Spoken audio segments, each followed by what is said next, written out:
Hi guys, here is the review of Daaku Maharaaj directed by Bobby Kolli. Waltair Veerayya తర్వాత director Bobby and Bhagavanth Kesari తర్వాత మన బాలయ్య వీరిద్దరి కాంబినేషన్లో వచ్చిన మూవీని డాకు మహారాజ్. ఇక మూవీ ఎలా ఉందంటే నాకైతే నచ్చింది గైస్. వీరసింహారెడ్డి భగవత్ కేసరి తర్వాత బాలయ్య మరొక హిట్ తన ఖాతాలో వేసుకున్నారు.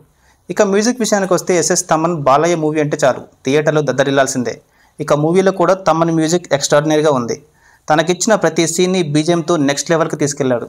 విజయ్ కార్తిక్ విజువల్స్ బాగున్నాయి, ఎడిటింగ్ కూడా బాగుంది. ఇక స్టోరీ సింపుల్గా చెప్తే మదనపల్లి బ్యాక్డ్రాప్లో జంతువుల చర్మ అక్రమ రవాణాకు పాల్పడుతున్న సందీప్ రాజును పోలీసులు అరెస్టు చేస్తారు. అయితే అరెస్టు వెనుక శరత్ కేడ్కర్ మనవరాలు ఉందని గ్రహించిన సందీప్ రాజ్ అన్న ఎమ్మెల్యే త్రిమూర్తుల నాయుడు అలియాస్ రవికిషన్ తనని చంపడానికి ప్రయత్నిస్తూ ఉంటాడు. అయితే ఈ విషయాన్ని తెలుసుకున్న కరడుగట్టిన డాకు మహారాజ్ అలియాస్ బాలకృష్ణ ఆ పాపను కాపాడడానికి భోపాల్ నుండి తిహార్ జైలుకు వెళ్తున్న టైంలో తప్పించుకుని వస్తాడు. అసలు డాకు మహారాజ్ ఎవరు, శరత్ కేడ్కర్ ఫ్యామిలీతో ఉన్న రిలేషన్ ఏంటి అనేది మిగతా స్టోరీ. ఇక పర్ఫార్మెన్స్ విషయానికి వస్తే బాలకృష్ణ యాజ్ యూజువల్గా తన మాస్ యాక్టింగ్ అండ్ డైలాగ్స్తో అదరగొట్టారు. శ్రద్ధా శ్రీనాథ్కు చాలా కాలం తర్వాత మంచి పాత్ర దక్కింది. విలన్ రోల్ చేసిన బాబీ డియోల్ కూడా తన స్క్రీన్ ప్రెజెన్స్తో ఆకట్టుకున్నారు.